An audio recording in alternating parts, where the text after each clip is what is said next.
Dan Ibu Dewi mohon izin, Mbak Zia, saya awali. Bismillahirrahmanirrahim. Assalamualaikum warahmatullahi wabarakatuh. Yang terhormat Ibu Dewi sebagai narasumber kita kali ini, yang saya hormati Mbak Zia beserta tim yang lainnya, dan Bapak dan Ibu pada pagi ini yang telah hadir dalam kesempatan yang sangat berbahagia di pelatihan pendidikan inklusi tingkat mahir bagi pendidik SMA. Apa kabar semuanya, Bu? Sehat? Alhamdulillah sehat luar biasa. Baik Bapak Ibu, tidak panjang kata, puji syukur kita panjatkan kehadirat ilahi Robi Allah Subhanahu wa Ta'ala yang telah melimpahkan rahmat, nikmat, sehat, silaturahim pada kesempatan yang sangat berbahagia ini. Kita bertemu wajah di layar semuanya dalam keadaan sehat walafiat.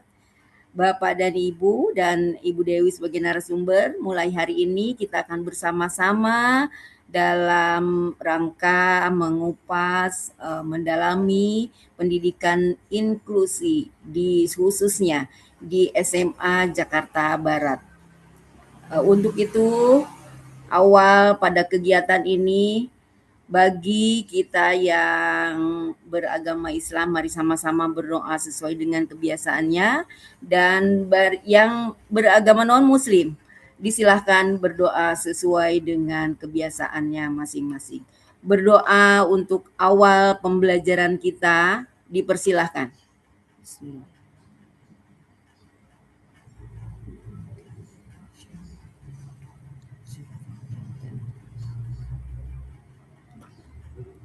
Amin ya Allah ya Rabbal Alamin. Terima kasih Bapak Ibu yang sangat saya cintai.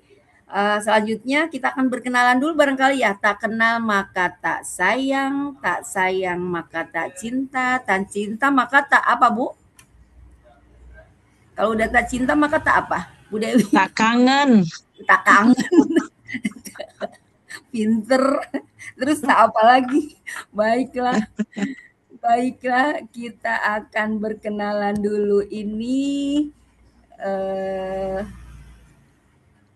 Kita akan berkenalan dulu.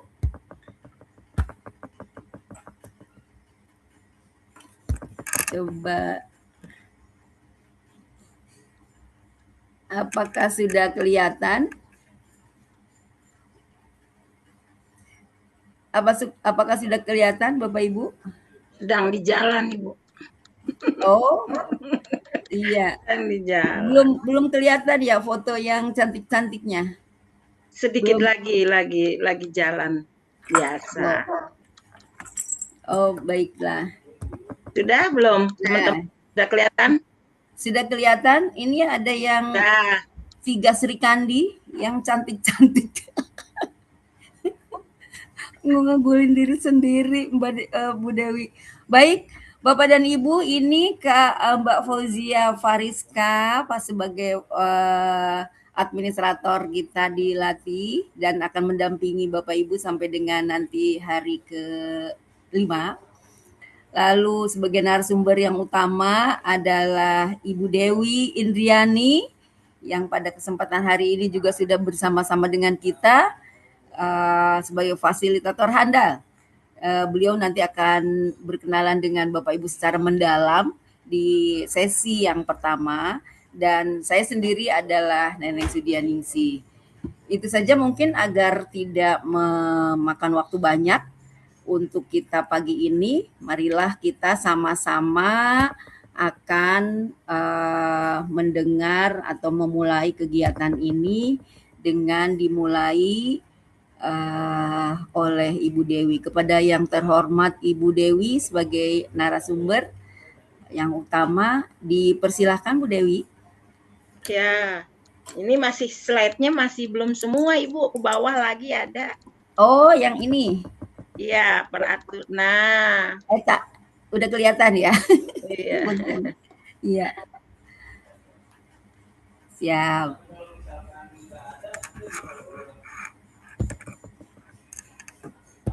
Silakan, Bu. Oh iya. Baiklah Bapak Ibu, setelah kita perkenalan tadi, kita akan bersama-sama selama kurun 5 hari.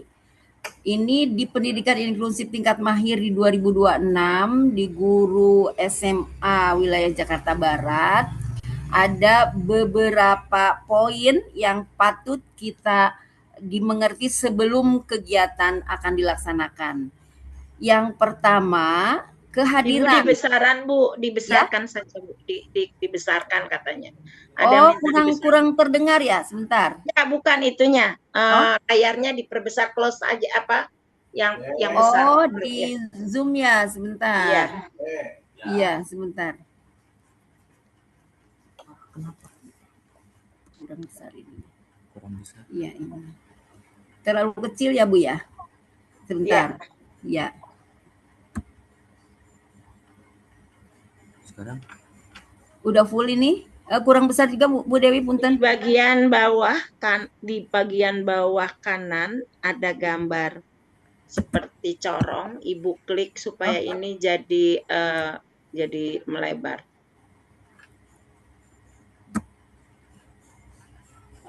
Oh, mana? Sebentar. Jadi full screen. Tadi udah full ya? Ada deh. Ini. Oh, di 80% ini ke sini. Di bawah, Bu, di bawah. Sebentar saya bantu. Oh iya, baik. Itu boleh. Udah segini, teman-teman bisa? Mudah-mudahan bisa di full screen. Masih kecil, Bapak Ibu? Di full screen aja, Bu. Full screen bagian bawah atau Di slideshow. Atas itu ada slideshow. Iya, baik. Bagian bawah, ya, kanan bawah ada gambarnya slideshow situ. Slide ya, ini deh. Ini. Ini slide. Nah, itu tadi. Saya bantu aja, Ibu.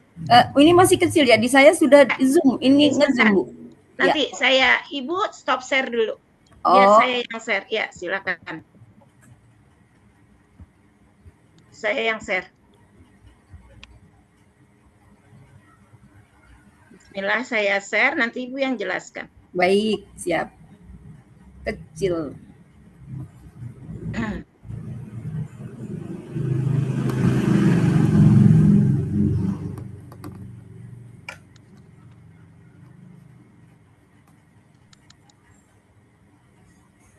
Teman-teman sudah terlihat? Sudah terlihat Bapak Ibu? Sudah, Bu. Saya besarkan ya. Iya. Dah, silakan Ibu. Sudah jelas? Baik. Terima kasih. Ya. Baik, yang pertama Bapak Ibu tentunya kehadiran. Sebentar.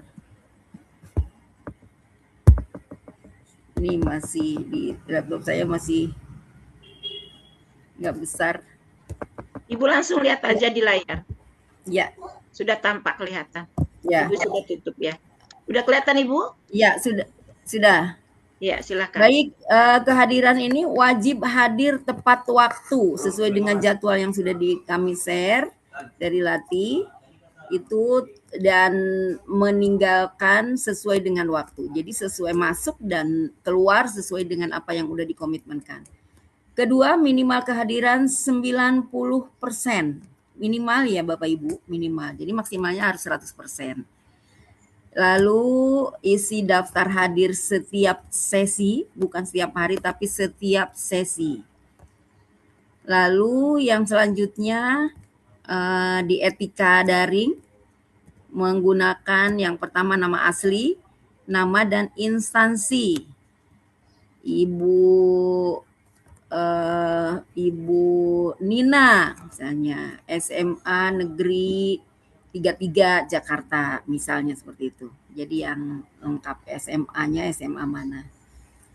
Lalu kameranya aktif sesuai dengan arahan tadi juga dari Pempat. Jadi tidak off cam, diharapkan kita on selama kita bertatap layar. Yang selanjutnya berpakaian sopan dan rapi, walaupun kita bertatap layar, tetap kelihatan bapak-bapak gantengnya dan ibu-ibu tetap kelihatan cantiknya di layar kami. Bapak dan Ibu, untuk partisipasi kita mengharapkan aktif bertanya dan diskusi, karena ini akan mempengaruhi untuk penilaian akhir dari keaktifan Bapak Ibu selama kurun berdiskusi dengan kami dan selama dalam paparan-paparan nanti misalnya ada yang ditanyakan, disilahkan Bapak dan Ibu diharapkan aktif. Menggunakan bahasa yang santun tentunya, dan tentunya juga menghargai perbedaan di antara kita sesama peserta dan juga dengan narasumber. Bapak Ibu ada tugas tentunya, tugas dan LMS ini mohon dikumpulkan tugas itu tepat waktu sesuai dengan yang udah kami kita sepakati yang sudah kami tugaskan, dan diikuti forum dan kuis. Mohon mengikuti forum dan kuis, mohon diikuti juga dan dikerjakan secara mandiri. Dan kolaborasi di sini diharapkan Bapak dan Ibu aktif dalam kerja kelompok, saling berbagi praktik baik atau best practice-nya dari masing-masing, kita ungkap, lalu bangun suasana yang inklusif tentunya di dalam kegiatan ini agar terlihat harmonis sesama peserta-peserta narasumber. Etika di dalam digital, Bapak Ibu, ini ada ketentuan dari kami bahwa tidak menyebar materi tanpa seizin dari kami ataupun dari latih, tidak merekam tanpa persetujuan, dan juga jaga privasi secara bersama-sama. Yang selanjutnya ada komitmen-komitmen yang mari kita sama-sama agungkan. Pertama, mengikuti pelatihan sampai selesai. Jadi dimulai hari ini sampai dengan hari terakhir hari Jumat. Lalu menerapkan hasil pelatihan, mengaplikasikan Bapak Ibu kepada instansi masing-masing atau sekolah masing-masing, dan menjadi agen perubahan wabil khusus di instansinya masing-masing dan di sekolah masing-masing, lebih luas lagi kepada rekan sesama dan sewilayah ataupun se-Jakarta Barat tentunya. Harapan kami demikian. Mari bersama mewujudkan pendidikan yang ramah, setara, dan inklusif. Itu mungkin dari kami, dan pendekatan yang digunakan pada pelatihan atau pembelajaran di kami yaitu pendekatan pembelajaran untuk orang yang menekankan pengalaman Bapak Ibu semuanya, kebutuhan dan kemandirian peserta. Ya, insya Allah kita sudah semuanya mandiri dan membutuhkan sesuatu lah, inilah pendekatannya pada pembelajaran yang berpusat kepada peserta. Tentu kami akan mengutamakan, memfokuskan kepada peserta dan menggunakan pengalaman sebagai sumber belajar. Tentunya dari masing-masing peserta mempunyai banyak pengalaman yang akan nanti tercurah pada pelatihan ini, dan fokus pada pemecahan masalah yang nyata yang Bapak Ibu hadapi, lalu juga peserta aktif dan mandiri. Ya. Lalu dalam implementasi kegiatan ini, diskusi dalam pengalaman mengajar tadi, studi kasus yang Bapak Ibu alami di sekolah masing-masing, lalu simulasi atau praktik langsung yang Bapak Ibu alami nanti dipraktekkan, dan terakhir adalah refleksi pembelajaran, bagaimana aplikasinya dengan apa yang udah Bapak Ibu terima di pelatihan ini dengan studi kasus yang ada. Demikian dari pendekatan yang digunakan pelatihan atau pembelajaran di sini, yaitu yang utamanya secara keseluruhan adalah pendekatan andragogi. Demikian mungkin ya Bu Dewi. Ya, sudah. Oh iya Bu, betul. Bapak Ibu, demikian awal dan alur dari kegiatan yang akan kita lalui selama beberapa hari ini. Selamat menikmati layar Bapak Ibu, mudah-mudahan nggak membosankan dengan kami, tentunya ini dengan narasumber yang handal, Ibu Dewi ya, untuk yang pertama kali akan berhadapan dengan Bapak Ibu semua. Mudah-mudahan tidak ada ngantuk, tidak ada bosan, tidak ada capek. Mudah-mudahan kita semua sama-sama dengan wabil khusus diniatkan semuanya untuk ibadah, karena apapun itu adalah merupakan tugas pokok kita untuk melaksanakan tugas pada hari ini sampai dengan 5 hari ke depan. Terima kasih Ibu Dewi. Saya persilakan Ibu Dewi untuk di paparan yang pertama. Disilakan. Terima kasih. Saya akhiri dulu. Assalamualaikum warahmatullahi wabarakatuh. Selamat pagi. Salam sehat. Terima kasih Ibu Neneng. Wah, teman-teman, ketemu lagi sama saya. Ya. Ini kedua yaitu dengan saya. Cuma ini sedikit ada ini LMS-nya keliru, saya ngetiknya mestinya Google Classroom ya. Jadi ini ada Google Classroom bukannya LMS. Terus nanti kehadiran itu bukan setiap sesi tapi setiap hari ya. Oh, setiap hari aja. Ya. Terima kasih Ibu Neneng. Ya. Ini kekeliruan saya. Ya, Nah, baik, saya stop share dulu. Ya. Baik teman-teman, silahkan kita mulai hari ini. Diniatkan bahwa kita belajar bersama. Dalam hal ini tentu saja bukan belajar saja, tetapi juga mengaplikasikan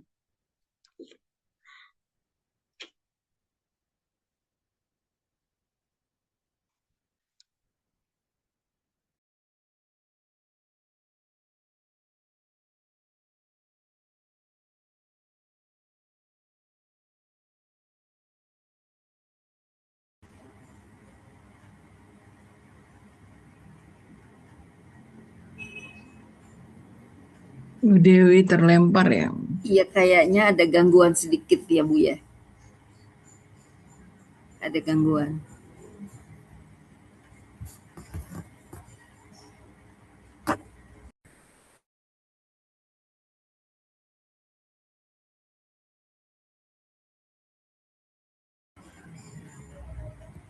Halo Bu Dewi. Sinyal barangkali ya Bapak Ibu. Bu Neneng, saya mau tanya. Siap. Bagaimana caranya izin? Apakah cukup nulis di grup saja atau gimana? Izin dalam arti camp atau bagaimana ya Bu ya? Tidak, Ini dengan Ibu tidak Herni. ikut pelatihan. Kenapa Ibu ada masalah apa? Nah, iya. Silakan Bu Dewi, udah masuk lagi. Monggo. Iya, tadi salah Ya, itu ada. ya. Kenapa ada pertanyaan apa, teman-teman? Itu bagaimana caranya izin? Izin tidak masuk, Bu. Berapa hari? 2 hari. Waduh, gimana ya? Tapi Ibu Herni mau kemana Ibu Herni?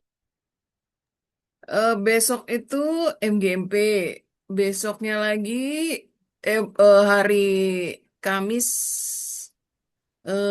itu mau outing, Bu. Soalnya ya apalagi Kamis ya itu coaching ya. Hari Kamis itu coaching. Nanti kita pikirkan Ibu ya.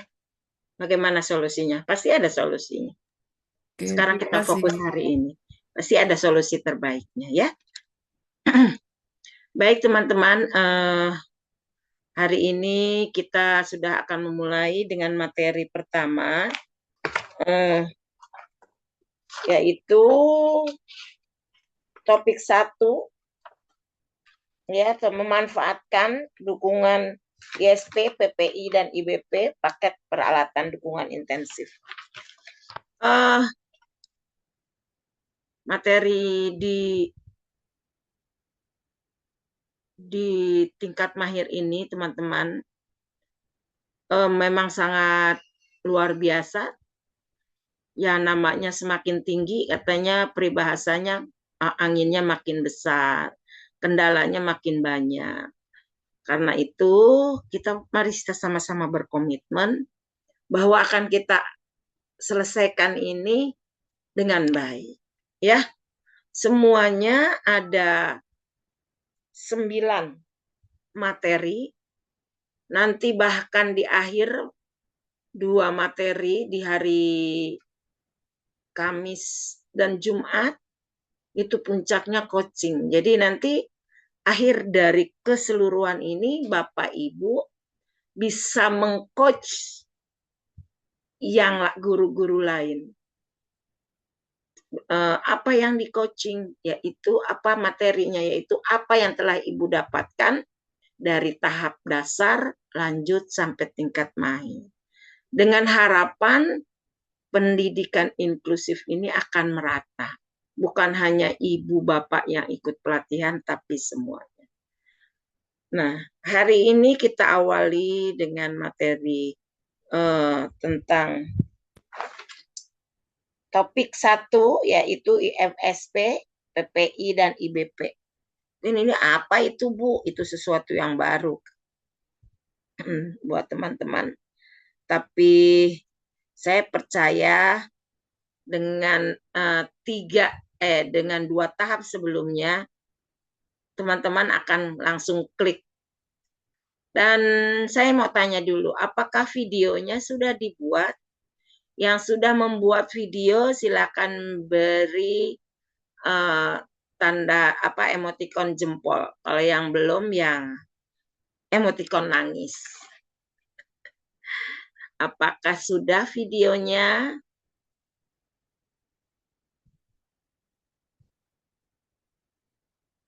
Sudah, Ibu Rizka? Ibu Rizka sudah? Ibu Sarliani sudah videonya? Sudah? Masya Allah. Bapak Lutfi sudah? Ibu Fatika sudah?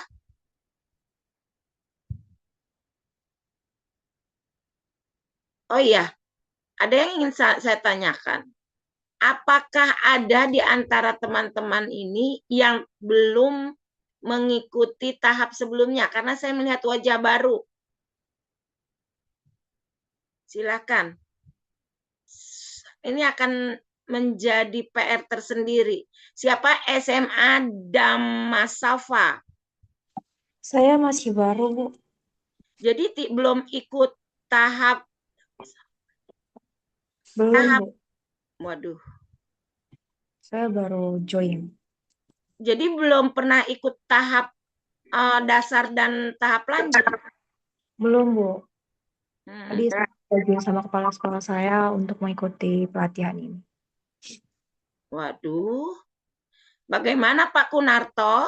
Ini kalau belum ikut 2 tahap sebelumnya agak sulit juga ya Pak ya.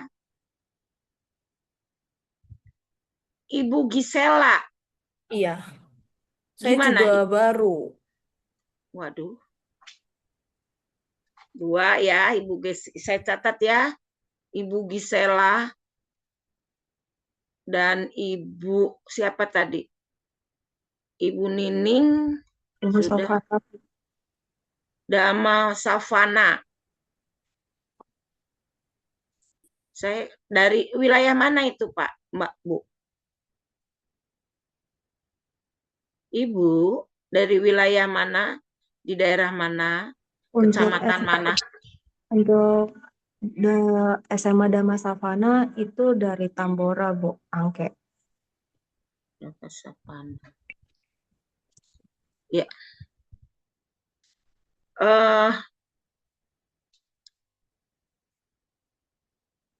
SMA Tarsisius, Ibu Gesila ya. Jadi 2 yang belum ikut tahap. Iya, Ibu. Ibu Fatika tahun lalu sudah ikut 2 tahap sebelumnya. Ini juga baru. 3. Tadi saya tanya siapa saja. Ibu belum jawab. Ya, Ibu Fatika, Bapak Wahyudin sudah, Ibu Anita saya udah kenal, Pak Irawan sudah, Ibu Nining, Ibu Aprilia sudah, Ibu Watini juga sudah. Masya Allah. Izin Bu jadi 2 ya Bu ya, Ibu Gisela sama Ibu Fatika. 3. Baik. 3 Ibu. Oh 3 sama? Jadi ini PR banget buat kita. Iya. Karena untuk kan tidak dari kelas 1 langsung kelas Iya. 6 ya. Kan Iya. pasti dari kelas 1, 2, 3, 4, 5, 6. Tapi ini langsung Iya. kelas 6. Iya. Izin punten Ibu satu lagi, Ibu Gisela, Ibu Fatika satu lagi. Ibu Gisela, Ibu. Ya. Ibu ini Fatika. SMA Dava Savana namanya siapa ya? Belum diberi nama. Namanya kasih ganti. Coba nama dulu. Iya. Baru nama dulu, baru Sekolah. asal instansinya. Oke, baik Ibu. Ibu Sofona ya? Sofona. Sofana Ibu, maaf. Sofana. Ibu Sofana Bu Neneng. Oh, dari Damas Savana. Iya. Jadi, Ibu Sofona. Iya, coba diganti itunya. Baik. Nama dulu baru. Baik. Sarliani sudah. Ibu Gisela dari punten. Dari SMA Tarsisius 2. Oh, SMA Tarsisius, baik. Sama Ibu Fatika. SMA mana Ibu punten? Tadi Ibu Fatika. Fatika. Ya? SMA 78. SMA 78. Oh, SMA 78. 78. Baik. Baik, SMA negeri ya. Baik. Terima kasih Ibu sudah. Mangga Bu Dewi dilanjut. Ya, baik. Nanti kita bantu ya Bu, karena memang Ya. kalau tidak mengerjakan yang awal, maka ini menjadi sangat sulit. Teman-teman, kemarin di tahap lanjut, teman-teman sudah mengidentifikasi ya. Itu berarti teman-teman pegang nama tersebut. Selanjutnya nanti teman-teman dalam semua materinya ketika akan menyampaikan, melakukan IBP, PPI, semuanya berdasarkan hasil identifikasi yang kemarin dan berdasarkan asesmen yang sudah diberikan, yang teman-teman lakukan ya. Jadi diingat-ingat yang kemarin masih ada kan catatannya. Makanya kemarin sudah saya nilai memang ada beberapa teman-teman yang belum mengerjakan. Nah ya, ada yang mengerjakan full, ada yang sebagian tidak mengerjakan. Nah, hari ini kita mulai untuk teman-teman yang belum mengikuti pada tahap dasar dan tahap lanjut, mungkin harus lebih aktif lagi, ya, harus lebih aktif lagi bertanya, harus lebih aktif lagi mau belajar, harus lebih aktif lagi dalam diskusi. Ya, kalau yang lainnya udah pernah ketemu sama saya 2 minggu yang lalu ya teman-teman. Ya, izin saya share pelan-pelan karena ini materinya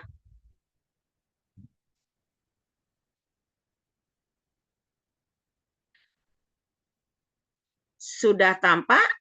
Belum? Baik. Apa yang akan kita pelajari hari ini? Sudah Bu Dewi, terima kasih. Terima kasih. Ibu Erlina selalu responnya selalu good.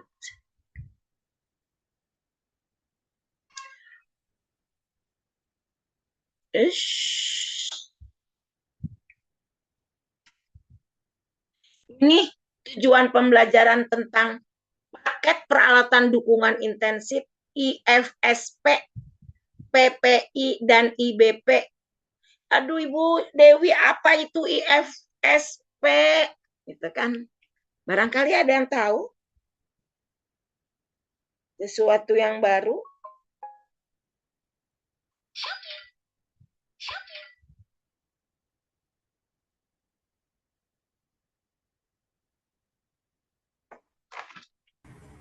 Ayo Bapak Ibu silakan IFSP. Monggo. IFSP. Individual, ya. Individual. Individual Family Service Plan. Yes, good. Terima kasih. Luar biasa kan Bu Neneng? Hebat Bu Dewi. Aduh. Asik dah. Ya kalau ke Indonesiain ya. Ya. Prinsip rencana layanan keluarga individual. Artinya seorang murid berkebutuhan khusus, kita juga harus melayani apa yang akan dilakukan, direncanakan tindakan-tindakan apa yang dilakukan oleh keluarga untuk menunjang kebutuhan pendidikan anaknya. Maka adalah itu rencana layanan keluarga individual gitu. Terus ada PPI. Ini mah familiar. Apa PPI? Ada yang bisa jawab? Program bukan pembelajaran, tapi program pendidikan individual. IEP, bahasa Inggris IEP ya. IEP. Lalu ada IBP. Apa IBP? Bukannya itu nama daerah di Bandung, Bandung Plaza. BIP itu ya, Bandung Indah Plaza. IBP itu prinsip rencana perilaku individual. Ini semua yang akan kita pelajari di tema ini. Dan tadi itu ingat teman-teman, ya. Ingat teman-teman, yang menjadi fokusnya adalah murid yang kemarin teman-teman identifikasi. Ya. Tujuan pembelajarannya apa? Peserta mampu memahami makna dukungan bertingkat pada seluruh murid di kelas. Dibaca, ada kan bahan bacaannya kan di Google Classroom. Peserta mampu memahami peralatan dukungan intensif pada kelas yang inklusif. Apa saja dukungan-dukungannya itu? Ya, 3 ini, FSP, PPI, dan IBP. Peserta mampu mengembangkan dan mempraktekkan perilaku positif dan dukungan intensif. Nah, makanya nanti banyak prakteknya. Membedah dukungan intensif dalam kelas inklusif. Apa itu dukungan intensif? Yaitu panduan komprehensif atau keseluruhan. Sistem dukungan multitingkat. Nanti itu bertingkat. Kita kalau memberikan dukungan kepada anak, ingat enggak yang kemarin? Scaffolding. Nah inilah dukungannya yang bertingkat MTTS ini. Jadi bertingkat. Bagaimana dukungannya dari yang menyeluruh sampai nanti mengerucut kepada dukungan yang paling mendasar. Ya.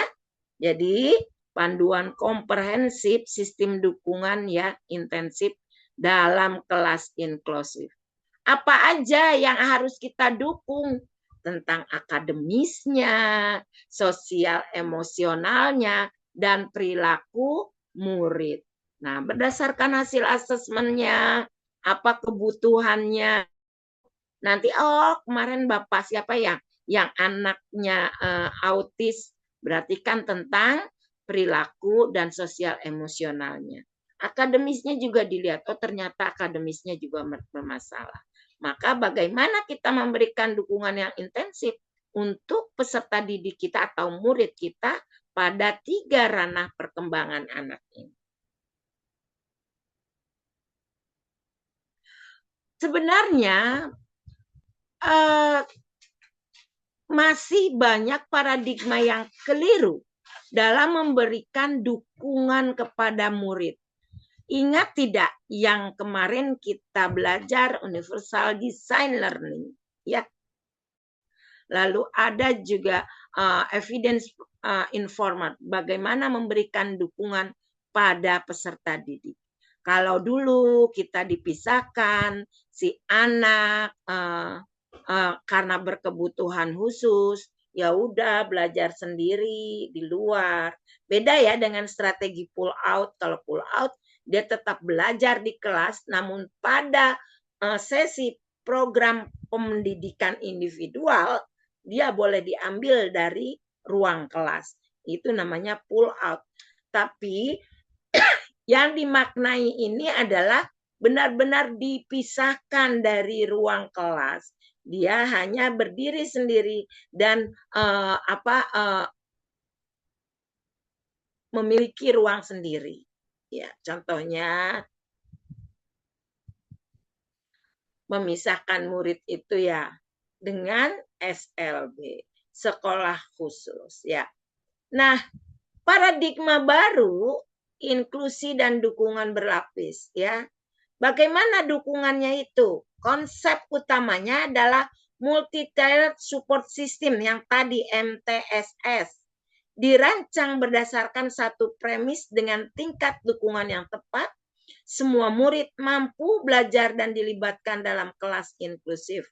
De Bruin et al. 2023. Jadi 3 ini harus mendapatkan support system berlapis ya. Apa lapisan yang pertama? Universal, menyeluruh seluruhnya.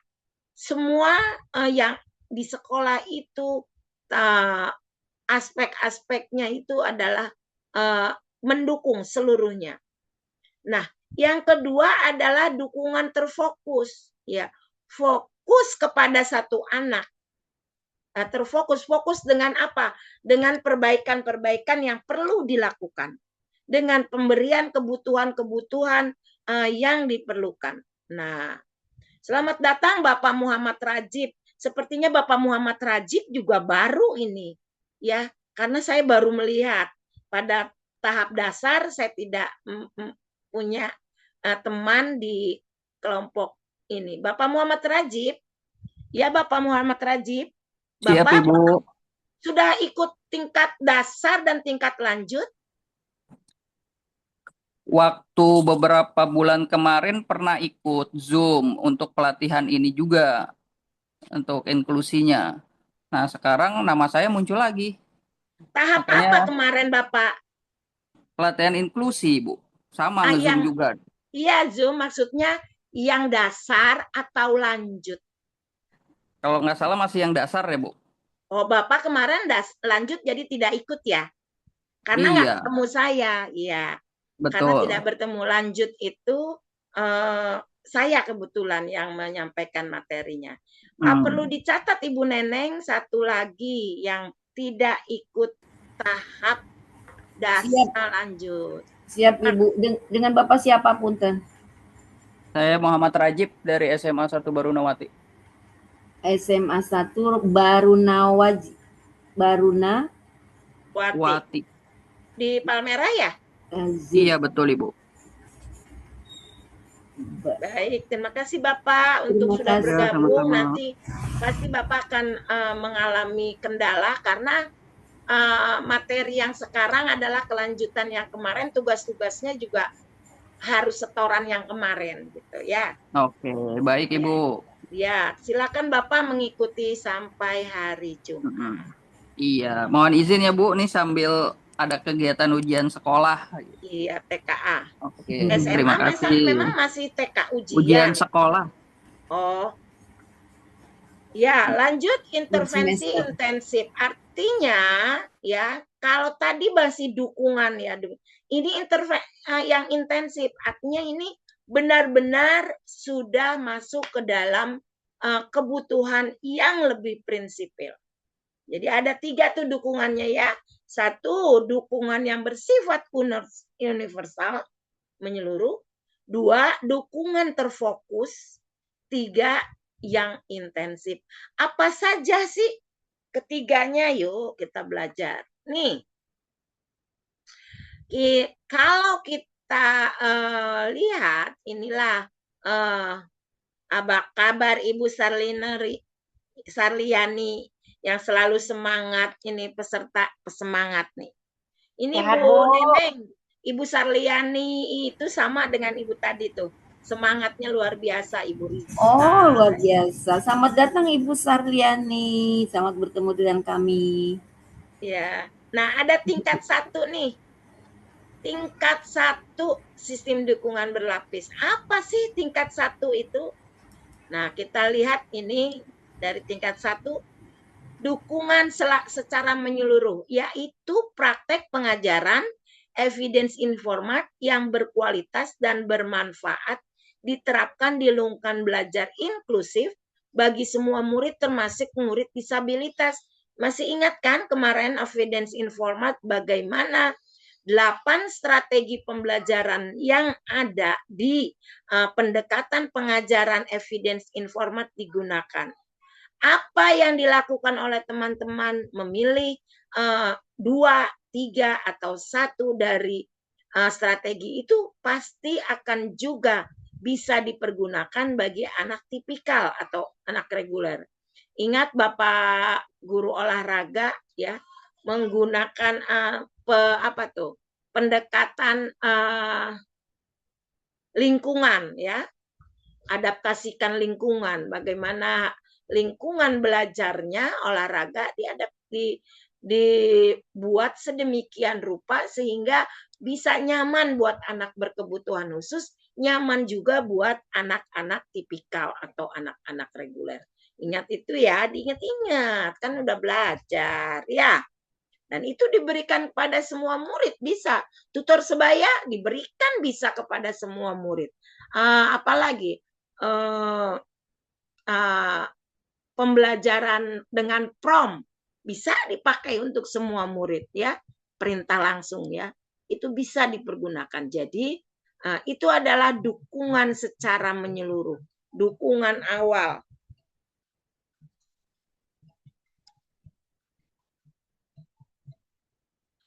Yang berikutnya adalah dukungan tingkat 2. Terarah. Apa itu yang dimaksud dengan terarah? Baik. Yang tadi ada yang mau tanya? Masih ingat kan ya evidence informat? Dibuka lagi bukunya.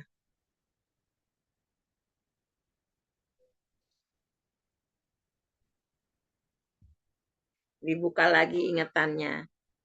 Nih, apa dukungan terarah? Ini anak sudah belajar bersama-sama di kelas, menggunakan strategi pembelajaran pengajaran evidence informat. Ternyata masih ada kesulitan, meskipun telah mendapat dukungan tingkat 1 dan membutuhkan intervensi yang lebih terarah, ya. Nah, apa itu kegiatannya? Bisa dikasih waktu yang lebih lama, lebih banyak, atau umpan baliknya yang lebih intensif, lebih sering. Juga bisa berbuat lebih kecil lagi kelompok belajarnya. Intervensi terarah untuk menjawab kebutuhan belajar yang spesifik. Artinya gini, yang spesifik itu ada anak yang kemarin anak Bapak guru olahraga, kakinya itu kan sakit katanya sebelah ya, mengalami hambatan disabilitas geraknya. Nah ya, tunadaksa. Berarti kan harus lebih spesifik bagaimana bentuk bantuannya, dukungannya ya. Atau ada anak yang mengalami masalah, kemarin ibu ada muridnya Bu Harni kalau tidak salah ya, ada autis atau GPPH itu ya, ibu saya sedikit agak lupa. Ternyata ada masalah ya, sudah menggunakan evidence informat tetapi belum mampu menjawab atau memberikan kebutuhan pembelajarannya. Maka dilakukanlah intervensi terarah ya, untuk fokusnya, untuk belajarnya dan lain sebagainya. Nah, kegiatan contohnya nih, kegiatan membaca dalam kelompok kecil untuk membantu murid yang kesulitan dan keterampilan literasi. Oh, ada anak yang belum bisa baca, misal ini SD atau SMA belum paham bagaimana SMA misalnya untuk matematikanya tentang persamaan linear, persamaan gitu ya. Dengan hal yang paling sederhana aja dia belum bisa. Padahal sudah dengan evidence informal. Maka Bapak melakukan atau Ibu melakukan suatu kegiatan yang lebih terarah untuk memberikan kebutuhan pendidikannya, kebutuhan belajarnya tentang bagaimana menyelesaikan soal tadi persamaan atau geometri ya, atau untuk bahasa Indonesia misalnya membuat sinopsis film. Nah, itu lebih terarah, lebih spesifik. Apa yang dibutuhkan secara nyata, spesifik ya, pasti paham teman-teman, spesifik. Itu. Jadi itu adalah dukungan terarah. Ternyata sudah dapat terarah masih sulit juga. Aduh, udah dibikinin, saya kasih tambah waktu. Sudah saya berikan bimbingan secara khusus. Ini belum juga bisa. Gimana jalan keluarnya? Lakukan dukungan tingkat 3, yaitu dukungan yang intensif. Namanya intensif, apa sih intensif? Intensif itu kan lebih ini ya, sering, lebih padat, dan ya pokoknya secara benar-benar komprehensif, secara menyeluruh. Diberikan jika murid terus mengalami kesulitan meski telah mendapatkan dukungan tingkat 2 dan memerlukan dukungan yang lebih intensif dan personal. Siapa? Difasilitasi dengan intervensi yang dipersonalisasi. Artinya intervensinya itu enggak buat semua, tapi khusus sesuai dengan kebutuhannya, sesuai dengan karakternya. Umumnya hanya sedikit murid yang memerlukan dukungan tingkat 3. Hanya diperlukan sesekali. Ya kalau udah kebangetan kali ya. Apa itu yang menjadi dukungan intensif itu? Ini dia yang akan kita pelajari. Yaitu kita buatkan PPI-nya, yaitu program pendidikan individual. Lalu ada individualist family service plan yang tadi, yang keluarga, layanan keluarga individual. Atau individualist behavior plan. Ya, behavior apa? Behavior. Tahu dong behavior apa artinya? Perilaku. Bagaimana prinsip kita buatkan rencana perilaku individual. Jadi supaya ada perbaikan pola perilakunya. Karena kalau perilakunya tidak sesuai dengan goals-nya atau harapan, tentunya untuk pembelajaran akademiknya juga akan mengalami hal-hal. Ingat ya, 3 tingkat dari dukungan. Ada dukungan secara menyeluruh, ada dukungan terarah, ada dukungan intensif. Nanti teman-teman harus membuat ini, LK-nya. Yang teman-teman jadikan sampel adalah anak yang kemarin teman-teman identifikasi. Ya, ini perlu, kalau dukungan tingkat 3-nya apa? Dukungan tingkat 2-nya apa? Dukungan tingkat 1-nya apa? Gitu. Saya lanjut. Nih. Ini matriksnya kalau kita jabarkan ya. Kita jabarkan lebih lanjut apa saja itu. Ini dia teman-teman ya. Kalau kita buat matriksnya. Ini sasarannya kalau tingkat 1 buat siapa? Semua murid di kelas itu tanpa kecuali, ya.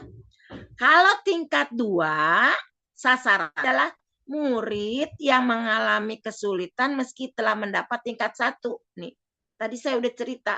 udah dikasih pakai strategi evidence tutor sebaya, masih aja kayak begitu. Nah, lalu kasih yang tingkat 2, ya, murid yang mengalami kesulitan telah, ya. Lalu tingkat 3, ini sedikit murid yang terus kesulitan, padahal sudah dikasih tingkat 2, ya. Nah, terus secara apa nih? Jenis intervensinya apa? Teman-teman harus tahu.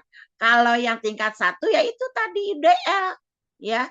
Yang tingkat 2, tambahan waktu, latihan, umpan balik atau kelompok kecil. Itu tingkat 2. Nah, yang tingkat 3 udah dilakukan intervensi seperti ini.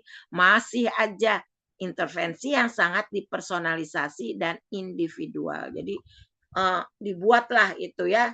Isinya itu ya udah dipersonal individu. Belajarnya sendiri aja. Kalau tadi tingkat 2 nih, tingkat 2 masih bisa pakai kelompok yang sama masalahnya. Ya, misalnya ada 3-4 orang kita lakukan bimbingan dengan waktu latihan yang di waktu yang sama, ya. Tapi ternyata dari 3 anak, 1 masih aja kayak begitu. Baru dikasih dipersonalisasi sendiri. Nah, apa contohnya? Contoh aplikasinya, apa yang dapat kita lakukan? Apa yang bisa kita aplikatifkan di dalam dukungan tingkat ini? Ya, kalau yang tingkat 1 pakai yang tadi evidence informat. Yang tingkat 2 membaca kelompok kecil dan murid dengan kesulitan. Contohnya ya. Nanti teman-teman bisa cari contoh-contoh lagi ya, yang lain. Apa saja contohnya? Dengan siswa yang teman-teman sudah identifikasi. Tuh yang tidak ikut, jadi bagaimana nanti mungkin jadi ada tutor sebaya. Yang kemarin tidak ikut. Jadi agak sulit ya. Terus PPI IFSP atau rencana perilaku individual. Tuh kalau udah intensif maka ini yang tingkat 3 yang harus kita lakukan. Mari kita sama-sama bedah gimana nih kita buat PPI, IFSP dan IBP-nya. Ada yang mau tanya sayang?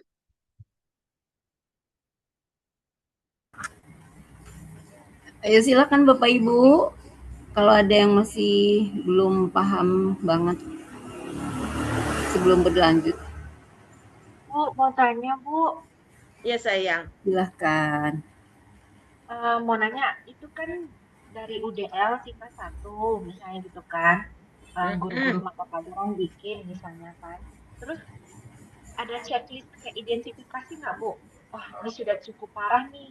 Harus lanjut ke tingkat 2, misalnya gitu. Ada indikator atau semacam checklist. Oh, harus naik nih ke naik levelnya gitu. Atau hasil diskusi guru, wali kelas sama konselor dan kepala sekolah, Bu. Ya, Ibu kan mengasesmen. Iya enggak?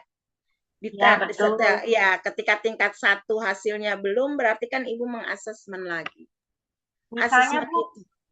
Ya? kalau dia cuma di beberapa mata pelajaran yang ngalamin hambatan, misal.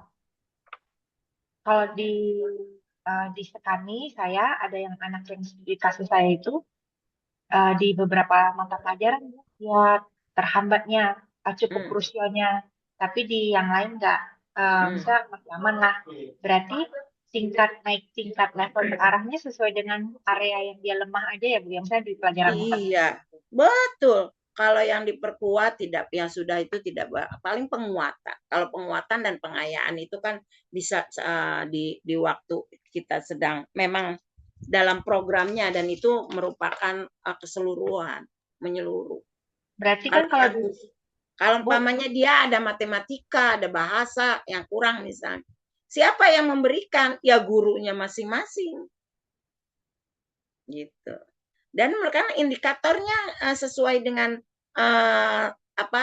sesuai dengan materi pembelajarannya, capaian pembelajarannya apa. Ternyata belum mampu gitu kan. Ya kita kan punya daftar nilai di situ, checklistnya sendiri. Ternyata ini belum bisa gitu. belum mampu, sudah pakai strategi UDL, udah itu ternyata nggak mampu. Nah, baru dah dengan berdasarkan hasil asesmennya, hasil ulangan lah katakanlah. Hasil ulangannya ternyata nggak bagus, belum mampu, berarti pakai tingkat 2 gitu Ibu. Udah nyambung? Terima kasih. Kalau belum jelas, coba dibaca lagi, dipahami. Jadi untuk menentukan apakah dia sudah mampu di tingkat 1, nah dilihat dari hasil kerjanya, ya hasil ya ulangannya lah, tes formatifnya atau tes sumatifnya. Ternyata si Dewi ini padahal udah pakai strategi pembelajaran universal, udah pakai evidence informat, ternyata belum juga. Ya udah ke tingkat 2. Ya ini kan seperti ini, seperti apa? Remedial gitu kan? Benar nggak kayak remedial? Oh ini nggak bisa. Berarti diulang lagi, tapi dengan tambahan waktu, kasih latihan-latihan lagi, dikasih umpan balik, bikinkan kelompok-kelompok yang memang satu karakteristik. Udah nih, si Dewi udah dilakukan seperti itu, masih aja dikasih lembar kerja, dibikin project, belum bisa juga. Berarti harus intervensi yang sangat dipersonalisasi. Ya udah berarti kamu kayak menyaring tuh. Kalau menyaring itu kan disaring, ya mana yang tertinggal. Oh ternyata dia nih yang tertinggal, yang belum. Berarti dia harus ke tingkat 3. Seperti itu.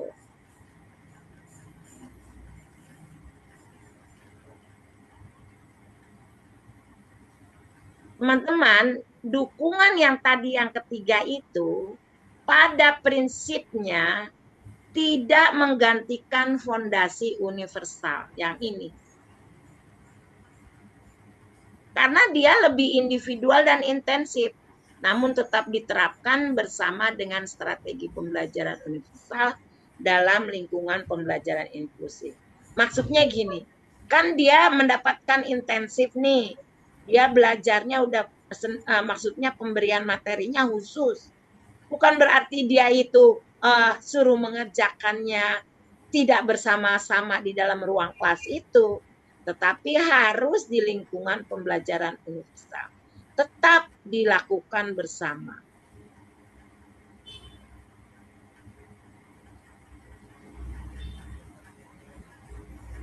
Kapan dukungan intensif diberikan? Nih dia tadi yang sudah saya ceritakan. Intervensi tingkat 2 telah diberikan, namun murid masih kesulitan. Apa yang teman-teman harus lakukan? Tadi pertanyaannya Ibu tadi, luar biasa. Observasi dulu menunjukkan hambatan fungsi eksekutif dan regulasi diri. Fungsi eksekutif itu ya bagaimana ya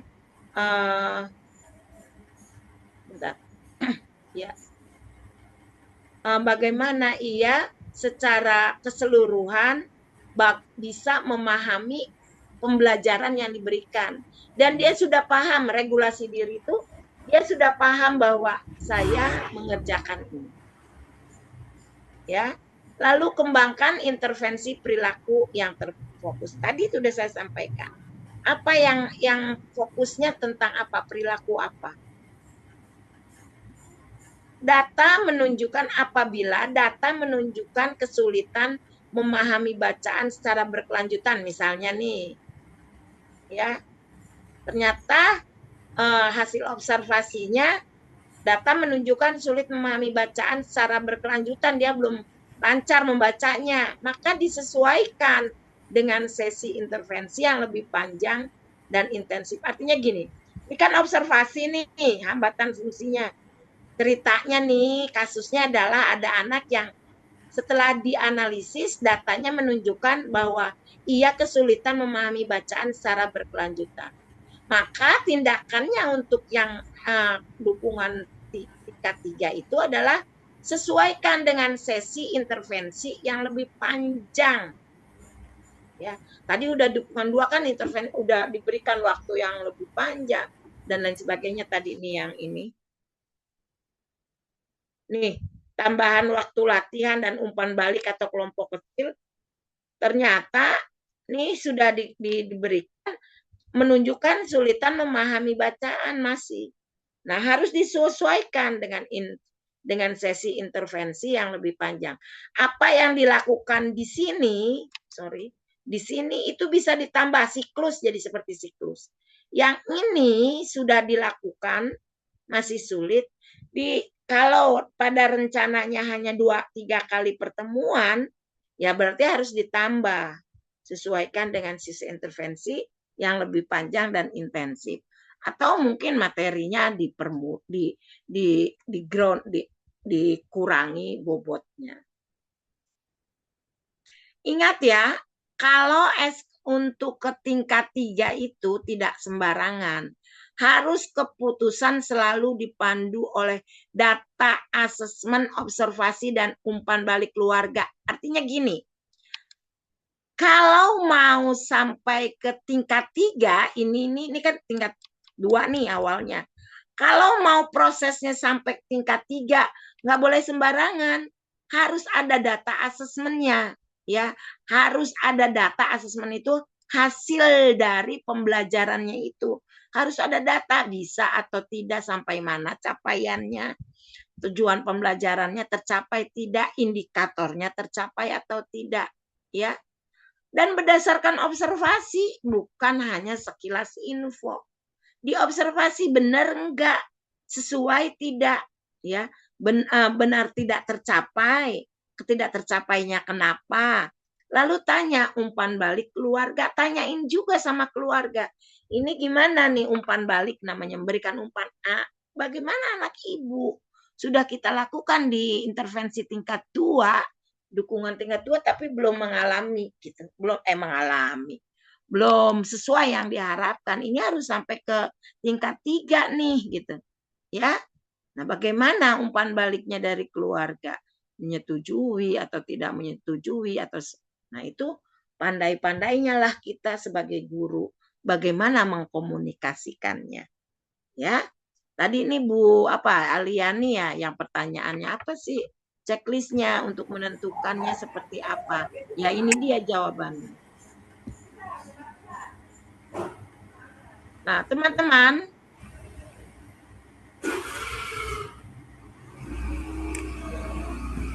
data sebagai mesin penggerak dukungan intensif. Artinya, data yang teman-teman dapatkan tadi itu, apakah ia perlu dilakukan ke dukungan tingkat 2, lalu ke tingkat 3 itu, 1, apa saja langkahnya. Asesmen dulu kebutuhan belajarnya, mengumpulkan data awal, kan asesmennya yang kemarin udah diajarkan, yang kita udah pelajari. Apa butuhnya dia? Kan udah ya, teman-teman sudah kemarin melakukan asesmen. Nah, kumpulkan datanya, observasi, umpan baliknya, bagaimana dari orang tua, lingkungan belajarnya gimana. Udah kan kemarin, lingkungan sekolah, rumahnya gimana, keluarganya juga. Setelah itu, ambil keputusan menentukan apa yang harus dilakukan jenisnya.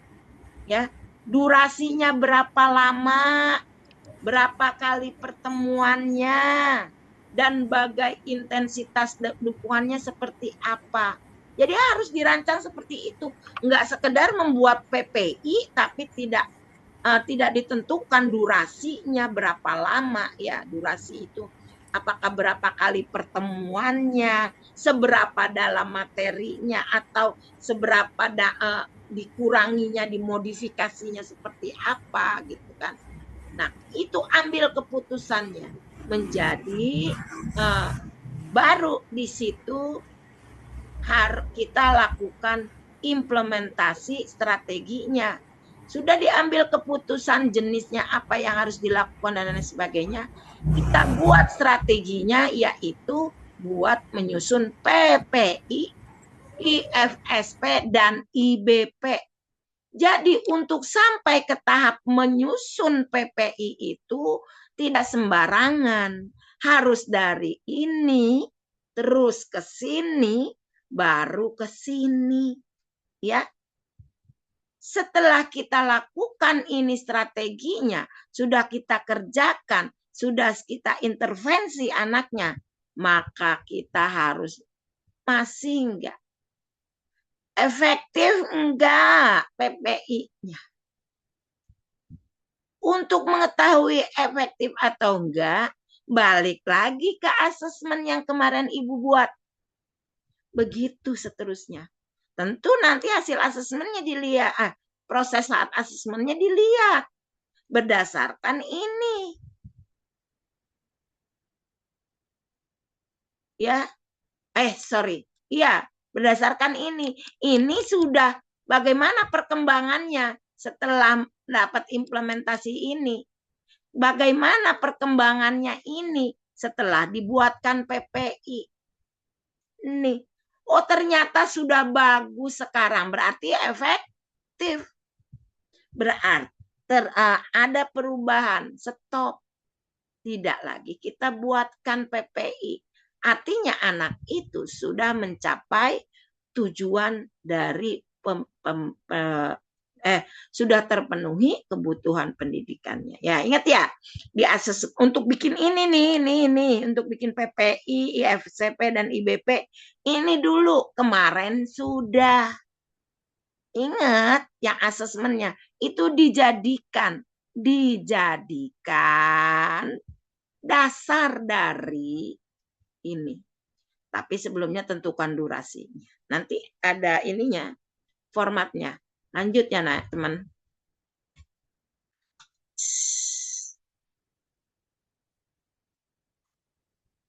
Ngambek saudara-saudara.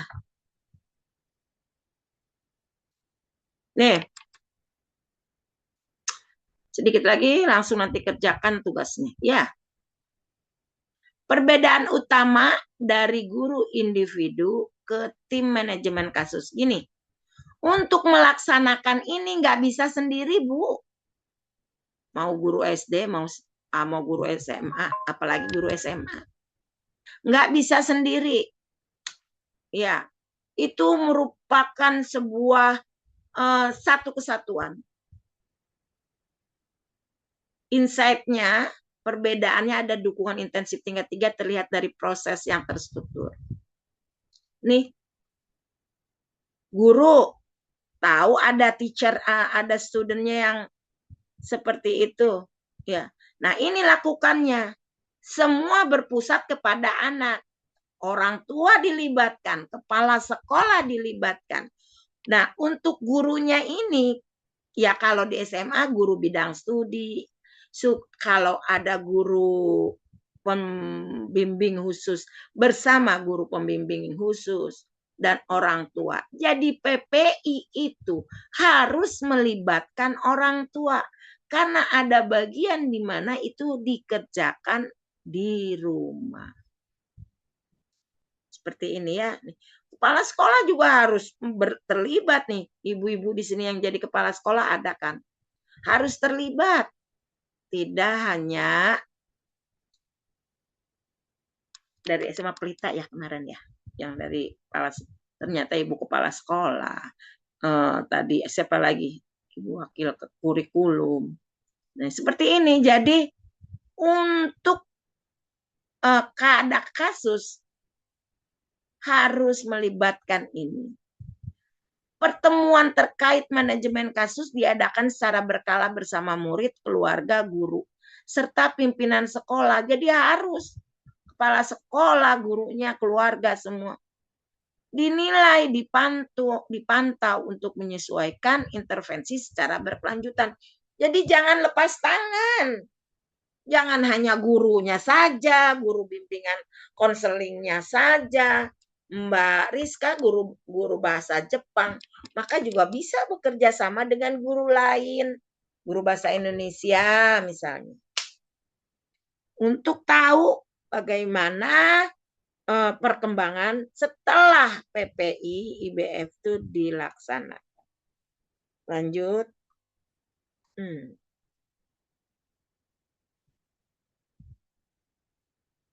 Nih. Apa fungsi masing-masing? Kolaborasinya. Bapak hasilnya. dengan melakukan itu? Bukan yang tadi. Apa manfaatnya dari dukungan yang tadi yang intensif? Kalau untuk guru mampu mengajar lebih efektif dengan memodifikasi pengajaran. Tuh, apa yang dimodifikasi? Dari strateginya, kegiatannya, alat asesmennya, ini alat misalnya ulangannya, lembar kerjanya, perintah soalnya, dan lain sebagainya. Dimodifikasi. Apa saja bentuk modifikasinya? Disubstitusi, diganti, diomisi, dihilangkan, dimodifikasi. Apalagi kalau modifikasi itu apa sih ya, gini? Motor udah bagus tapi pengen dimodifah, jadi ditambahkan sesuatu agar menjadi lebih bagus. Menyesuaikan strategi berdasarkan data asesmen menyeluruh. Tuh, selalu dari studi asesmen. Makanya kemarin kita belajar dari identifikasi sampai membuat laporan hasil asesmen. Untuk murid, pasti karena dia menerima dukungan sangat dipersonalisasi. Langsung sendiri. Dan dilibatkan langsung dalam diskusi terkait kekuatan, kebutuhan belajarnya. Kan didiskusikan, apalagi anak SMA, kamu mau belajarnya apa? Kenapa sih kamu nggak suka dengan mata pelajaran ini? Gitu. Terus kamu lebih nyaman kalau tugasnya dalam bentuk apa? Ingat, 3 prinsip UDL. 1, apa? Ingat. 2, penyajian keterlibatan.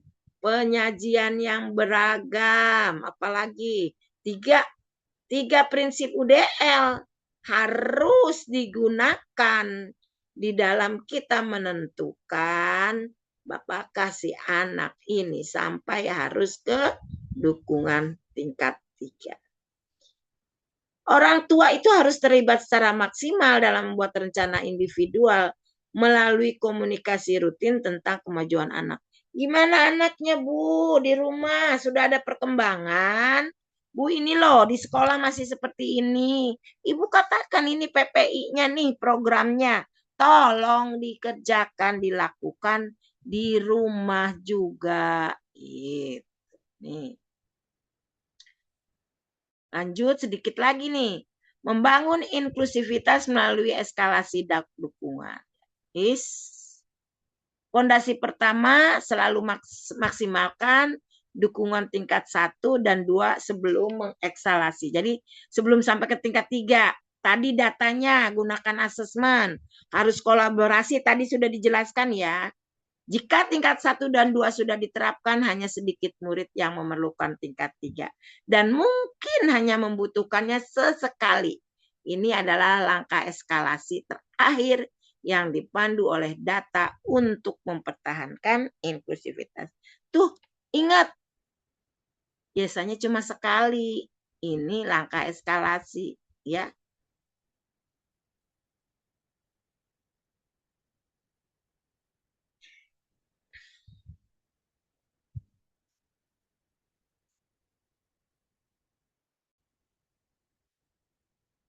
Sampai sini ada mau tanya kah?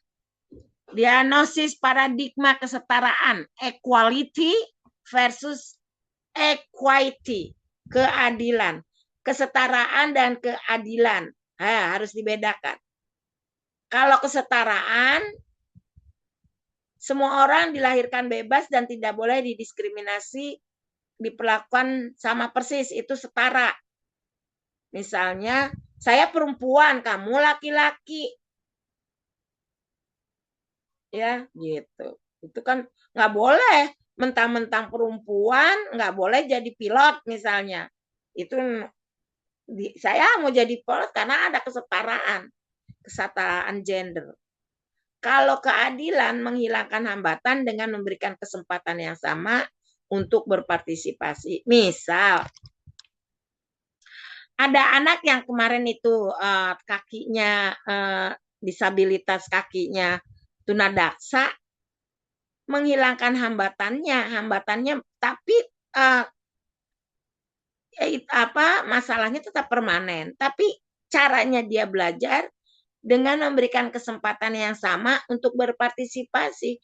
Kakinya ya tetap aja dia mengalami masalah, tetapi hambatan untuk belajarnya kita hilangkan dengan cara tadinya tidak bisa ikut, misalnya tidak bisa ikut olahraga berlari, tapi dihilangkan dengan memberikan kesempatan yang sama. Ayo kamu ikut olahraga berlari.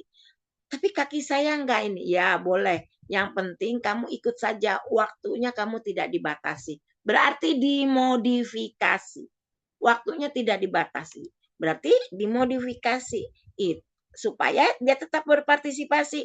Itu namanya adil. Itu namanya adil.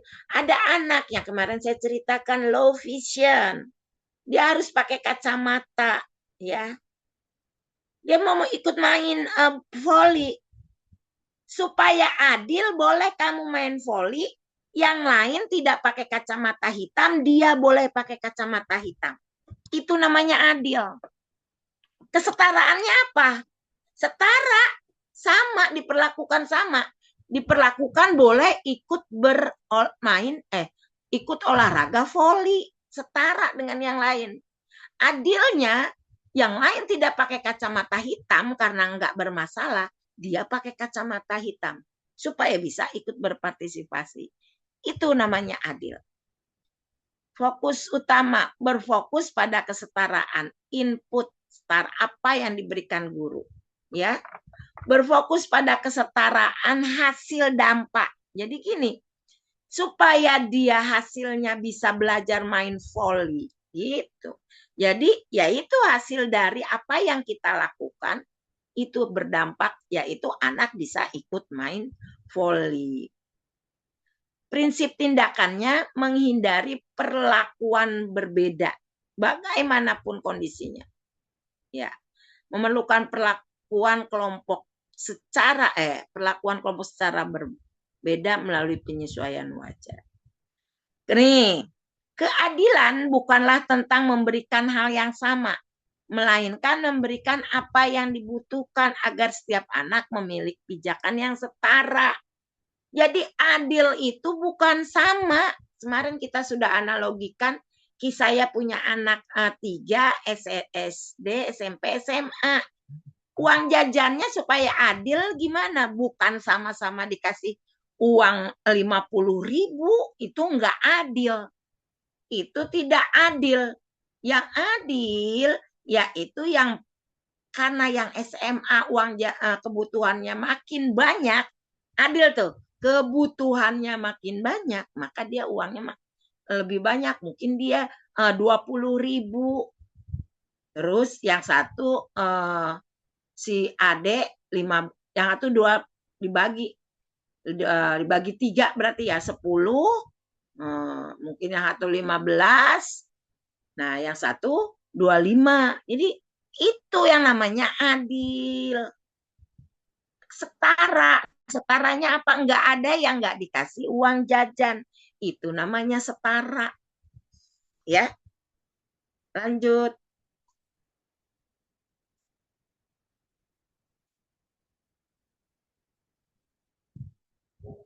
Evolusi akses hambatan menuju desain universal. Nah, kemarin ingat, desain universal itu kita memberikan atau menyiapkan rencana pembelajaran tanpa berpikir apakah ada anak autis, apakah ada anak slow learner, apakah ada anak low vision. Tidak berpikir seperti itu. Kalau seperti itu namanya diferensiasi. Udah tahu ada anaknya yang ABCD, diidentifikasi ada ABCD, tapi jadi diberikan sesuai kita menyiapkan programnya itu reaktif, ya. Nah, ini hambatan struktural. Tuh, lihat, ya. Fokus input, setiap orang mendapat satu kotak yang sama. Ya. Hasilnya hambatan pagar kayu tetap menghalangi partisipasi penuh bagi sebagian orang nih. Yang tinggi, yang kecil ini, yang ini enak karena dikasih sama ini. Yang ini mah tinggi. Ya, ini hambatannya nih. Nah, kalau adil, yang ini nggak usah dikasih. Ini adil, sesuai kebutuhannya. Semua orang bisa lihat nih. Nih, tuh. Dikasih, ini adil nih. Karena yang ini nggak usah pakai kotak. Yang ini karena lebih masih anak-anak pendek gitu ya. Tubuhnya dia kasih 2, yang ini 1. Tetapi kalau di Universal Design for Learning, gimana caranya? Tuh, diganti ininya, papannya dengan yang ini, dengan yang seperti ini. Sistemnya, ini sistem kita ibaratkan sistem. Diganti sehingga semua bisa menikmati tontonan tersebut. Sistem diubah sejak awal, sebelum. Jadi kalau ini disiapkan nih. Udah siapin, nanti kalau ada anak kecil kasih kayu 2 gitu Kak, kotak 2, yang agak tinggi kasih kotak 1, kalau yang tinggi nggak usah. Tuh, memang adil. Tetapi kalau design for learning, ya universal UDL, ini orang belum datang, nih mereka belum datang penonton. Panitianya, petugasnya udah nyiapkan. Udah pakainya yang modelnya kayak begini aja. Nanti khawatir ada anak kecil yang mau, pasti ada anak kecil yang mau nonton. Nanti nggak ngeliat deh, kasihan yang badannya pendek. Ya udah, pagernya yang ada kisi-kisinya. Jadi si yang pendek bisa nonton nggak? Nah, ini yang namanya disesuaikan. Seperti itu. Ini kita udah ajarkan kan kemarin filosofi. Nih. Tuh, dukungan tingkat 1. Nih, saya ngabaca aja. Bagaimana tingkat 1 meringankan meringankan beban tingkat 3 nih. Tingkat 1 ini jadi pondasi awal. Ya, pondasinya. Dukungan tingkat 2 mulai tersaring nih.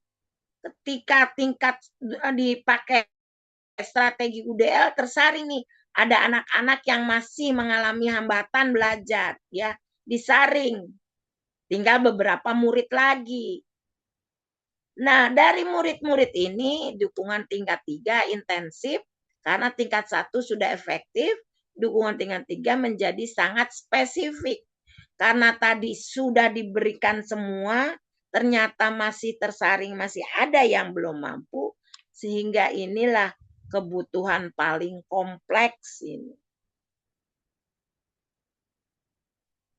Kebutuhan akan dukungan tingkat 2 dan 3 menjadi lebih sedikit karena di tingkat 1 itu udah diberikan yang terbaik.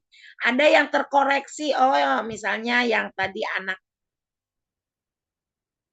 tunadaksa dengan dukungan tingkat 1, yaitu dengan menggunakan UDL, evidence itu apa namanya tadi, penyesuaian lingkungan, ternyata masih ada, dia udah mau main, tapi ternyata masih belum nih, pemahamannya masih kurang, dan masih kurang aktif, masih pemalu, di dukungan tingkat 2. Gimana ya caranya? Terus dilakukan secara intensif, pendekatan dan lain sebagainya di dukungan tingkat 2. Tapi ternyata yang malunya ini udah hilang. Ternyata dia masih kurang fokus. Nah, dikasihlah dukungan tingkat 3. Gitu. Ya. Nah, apa saja dukungan-dukungan itu yang tadi yaitu IFSP, Rencana Layanan Keluarga Individual. Fokusnya keterlibatan sistemik dari lingkungan rumah tangga dan keluarga. Makanya kan kemarin kita ketika mengidentifikasi dicari apa masalah keluarganya. Nah, dari situ dukungannya itu, keterlibatannya itu harus kita berikan edukasi. PPI, Program Pendidikan Individual, fokus penyesuaian target akademik strategi pengajaran dan evaluasi khusus untuk murid di kelas. IBP, rencana perilaku. intervensi spesifik untuk mengelola dan mendukung modifikasi. Kalau IBP lebih kepada perilaku, ya. Ketiga instrumen ini adalah bentuk nyata dari prinsip keadilan, equity. Instrumen bedah khusus untuk memastikan partisipasi penuh. Ingat ya, ada 3. Nih, siapa sih yang bisa melaksanakan? Jangan takut. Guru kelas sama murid nih, nggak sendiri. Ada ULD, jadi minta. Jakarta Barat ULD-nya Ibu apa? Bisa nanti hubungi teman siapa Ibu? Bu Tere, Ya, ke Bu Tere. Ada sahabatnya Bu Tere. Ada Bu, ini ada Bu. Bu Tere waktu itu dari 112. Dia ya, pernah. ya Ibu Nuribo tuh sahabat dekatnya termasuk saya. Kalau saya bukan dekat, tapi saya sudah bersahabat dengan Tere selama lebih dari 25 tahun kali. 20 apa 20. Nah, bisa tuh ke ULD Jakarta Barat. Ya. Tuh ada tim ahli spesifik untuk membuat itu, tanya. Kemarin udah kan? Ada terapis, psikolog. Ingat ya, asesmen itu ada 2. Asesmen yang dilakukan oleh guru dan asesmen yang dilakukan oleh profesional. Ya, ingat itu. Nah, keluarga dan pemangku kebijakan. Keluarga juga dilibatkan. Kepala sekolah kan pemangku kebijakan. Terus juga dinas, lalu juga dengan adanya sekarang itu apa profil belajar siswa FBS. Itu kan pemangku kebijakan. Misalnya gini. Saat ini pemangku kebijakan. Guru sekolah-sekolah itu kesulitan untuk melakukan ini semua. Maka di tingkat nasional dilakukan pelatihan nih tingkat mahir. Kebetulan saya fasilitatornya salah satunya. Saya dapatnya Bangka Belitung. Jadi nanti saya ada waktunya saya harus ke Bangka Belitung. Tapi saya kebetulan tapi sekarang masih daring. Waktu pelatihannya dari mulai sekarang sampai bulan Agustus. Jadi tingkat mahir ibu cuma 5 hari. Tetapi di nasional itu sampai bulan Agustus. Praktek magang. Ya. Nah, tapi kita tidak usah kecil hati. Bisa QELD. Kalau di nasional, lulusan dari mahir diproyeksikan nanti ditugaskan di ULD dengan syarat-syarat tertentu. Jadi sudah mereka itu sudah memahami tahapan-tahapannya, udah bisa bagaimana anak ini harus diapakan, buatnya seperti apa. Ya, kebetulan juga saya memberikan materinya dari tahap dasar, tahap pemahaman konsep kalau di kementerian, tahap terampil, tahap dasar saja 20 hari, tahap terampil 20 hari, tahap habis terampil tahap lanjut. Tahap lanjut itu 3 minggu. Jadi 4 tahap sampai tahap mahir. Kalau di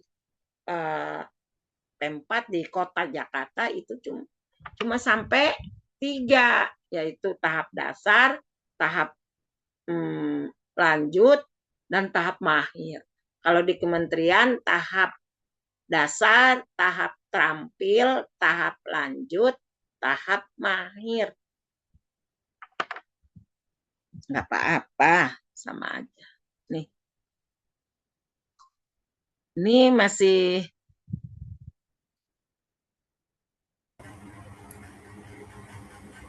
saya rasa ini cuma ini ya.